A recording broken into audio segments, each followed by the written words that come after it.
భైరవం ఇది రివ్యూ కాదు, కానీ రివ్యూ లాంటిదే అనుకోండి. ఎలా చూసారు అసలు ఈ కళాఖండాన్ని థియేటర్లో? ఎలా చూసారు? చూసిన వాళ్ళు ఎలా బతికున్నారు? ఇంత దారుణం, ఇంత విధ్వంసం, ఇంత అరాచకం ఎలా? అసలు ఒకటి కాదు, రెండు కాదు, సీనుకి నిమిషానికి ఓవర్ యాక్టింగ్ ఎలా చేయగలిగారు? కొంచెం కూడా వెయిట్ లేని స్టోరీని తీసుకొచ్చి ఆడియన్స్ మీద వెయిట్ ఎందుకు వేశారు? 15 years అంట, ఎగ్జాక్ట్ గా నాకు కూడా తెలియదు. 10 years తర్వాత మంచు మనోజ్ కంబ్యాక్ ఫిలిం గా ఇంత రాడ్ మూవీని సెలెక్ట్ చేసుకోవడం దారుణం. ఛత్రపతితో హిందీ ఆడియన్స్ కు రాడ్ గుచ్చింది జాలదన్నట్టు బెల్లంకొండ అన్న తెలుగు ఆడియన్స్ మీద పగబట్టి సినిమా చేసినట్టుంది. ఇక పోతే నారా రోహిత్, ఈయన సినిమాలు ఎందుకు చేస్తున్నాడో?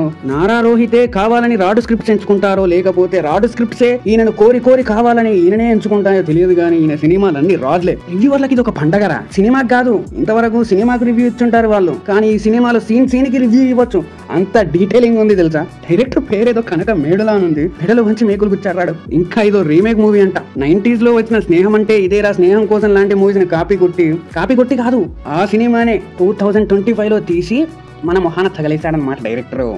సీనుకు అస్సలు సంబంధం ఉండదు, సీను యాక్టింగ్ కి అస్సలు సంబంధం ఉండదు. ఒక సేవియర్ మాదిరి ఎంట్రీ బెల్లంకొండ శ్రీనివాస్ది. కట్టు పొన్న రోహిత్ ఎంట్రీ విత్ వరద వానలో బురద మాదిరి ఎంట్రీ. మంచు మనోజ్ ఎంట్రీ గజపతి గజ అని వణికిస్తా అని ఆడియన్స్ ని వణికించేశాడు, థియేటర్ లో వాన కురిపించేశాడు. డైరెక్టర్ కి మాత్రం మార్క్ మెయింటైన్ చేయరు. అసలు ఈ సినిమాలో బెల్లంకొండ శ్రీనివాస్ ఎందుకు హీరో? ఎందుకు ప్రతి సీన్ లో గుక్క తిప్పకుండా 10 నిమిషాల డైలాగ్ ఇచ్చారు? శ్రీనివాసే అనవసరం అంటే శ్రీనివాస్ కో హీరోయిన్, మళ్ళీ వాళ్ళిద్దరే బొక్క అంటే వాళ్ళకు సాంగ్స్ రా అయ్యా, దండం రా అయ్యా, కుదురా అయ్యా. సినిమా సన్మానం చేయొచ్చు మీకు. సినిమా ఎప్పుడో రిలీజ్ అయింది, ఓటీటీ కూడా మొన్నే వచ్చింది. ఈ సినిమా మీద రివ్యూ చేయాల్సిన అవసరం లేదు, కానీ నా ఆవేదనతో చేస్తున్నారు. ఈ సినిమాలో మంచు మనోజ్ కు ఒక్కసారి కూడా నార్మల్ గా బాత్రూమ్ లో కూర్చొని మోషన్ రాకపోతే మాట్లాడతాను చూడు, అంత మాదిరి మాట్లాడతాడు మంచు మనోజ్ ఈ సినిమా. ఇంకా మించి సినిమా గురించి ఎక్కువ మాట్లాడితే మీకు బొక్క, నాకు బొక్క, ఏం బొక్క.